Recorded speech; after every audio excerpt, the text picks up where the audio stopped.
Bismillahirrahmanirrahim. Assalamualaikum warahmatullahi wabarakatuh. Gimana nih teman-teman kabarnya semuanya? Alhamdulillah, insyaallah baik ya. Nah, pada kesempatan kali ini kita bakalan sharing-sharing nih. Kita bakalan sharing-sharing tentang menutup aurat.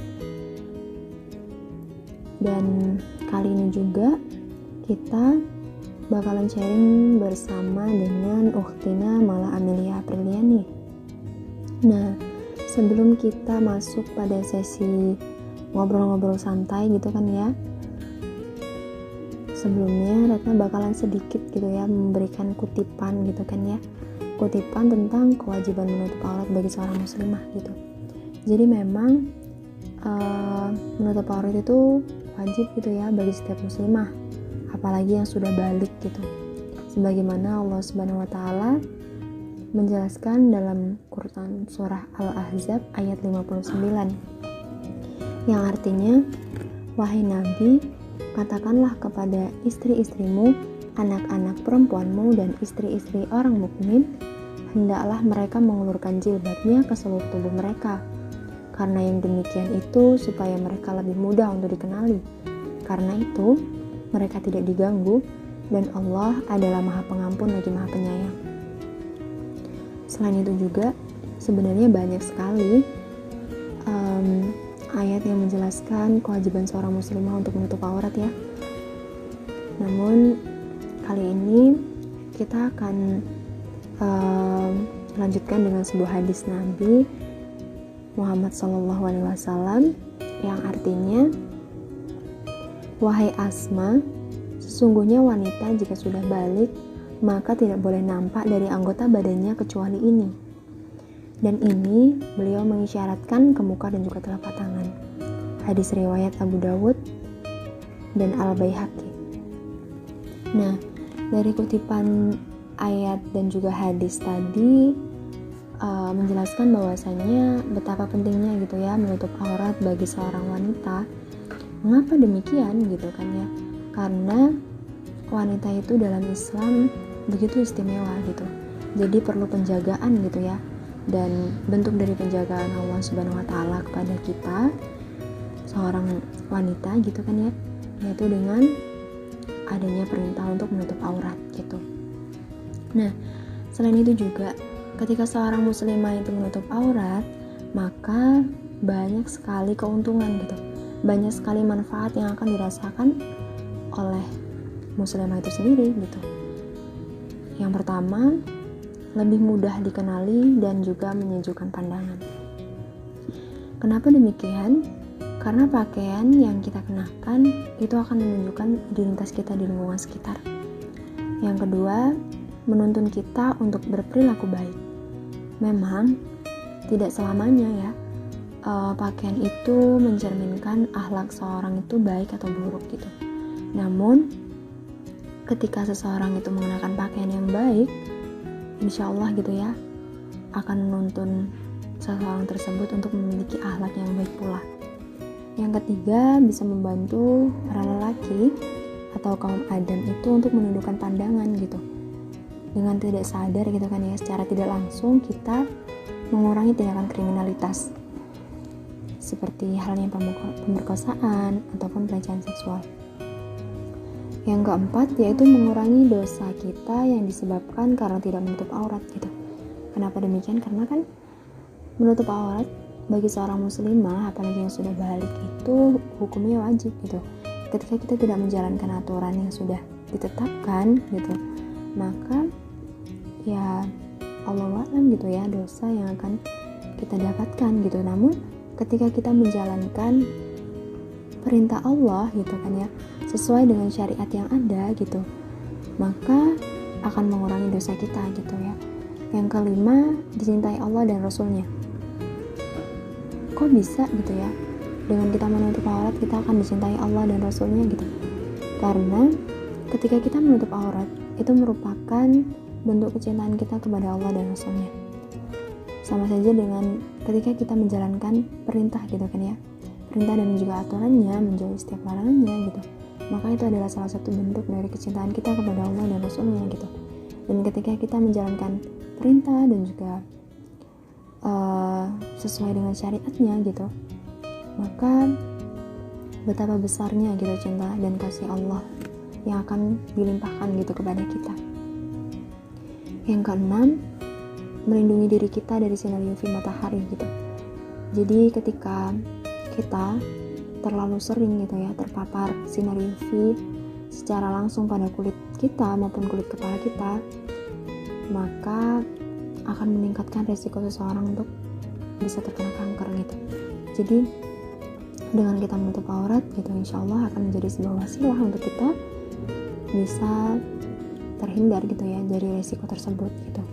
Nah, sebenarnya masih banyak sekali ya manfaatnya, namun sekarang kita udah bakalan masuk nih pada sesi ngobrol bareng gitu kan ya dengan Ukhti Mala. Nah, sekarang kita persilahkan nih untuk Ukhti Mala. Bismillahirrahmanirrahim. Assalamualaikum warahmatullahi wabarakatuh. Terima kasih Ukhti Retna untuk ilmu yang sudah disampaikan. Masya Allah sekali ya, sangat bermanfaat untuk kita semua. Jadi sebelum kita ngobrol-ngobrol bareng, kita lebih baik berkenalan terlebih dahulu ya. Karena ada pepatah, tak kenal maka tak sayang. Nama saya Mala Amelia Apriliani. Alhamdulillah pada kesempatan kali ini kita masih bisa berkumpul bersama kalian untuk ngobrol-ngobrol bareng. Nah, mungkin dari kalian ada yang berpikir nih, ih kok jadi perempuan muslimah susah banget sih? Kok banyak banget sih aturannya? Kenapa sih harus menutup aurat? Dan sebagainya. Nah, jadi ada suatu gerakan namanya feminisme. Apa itu feminisme?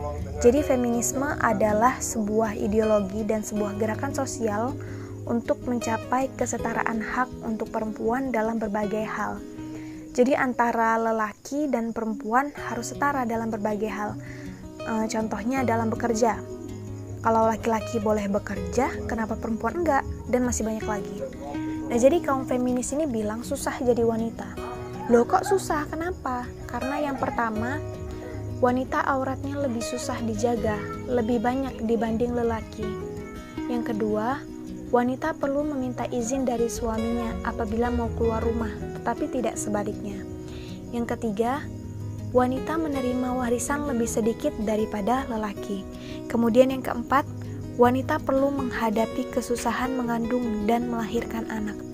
Yang kelima, wanita wajib taat kepada suaminya, sementara suami tak perlu taat pada istrinya. Yang keenam, talak terletak di tangan suami dan bukan istri. Yang ketujuh, wanita kurang dalam beribadat karena adanya masalah haid dan nifas yang tak ada pada lelaki. Nah, jadi itu sebabnya kaum feminis ini tidak berhenti berpromosi untuk kemerdekaan wanita, untuk memerdekakan wanita.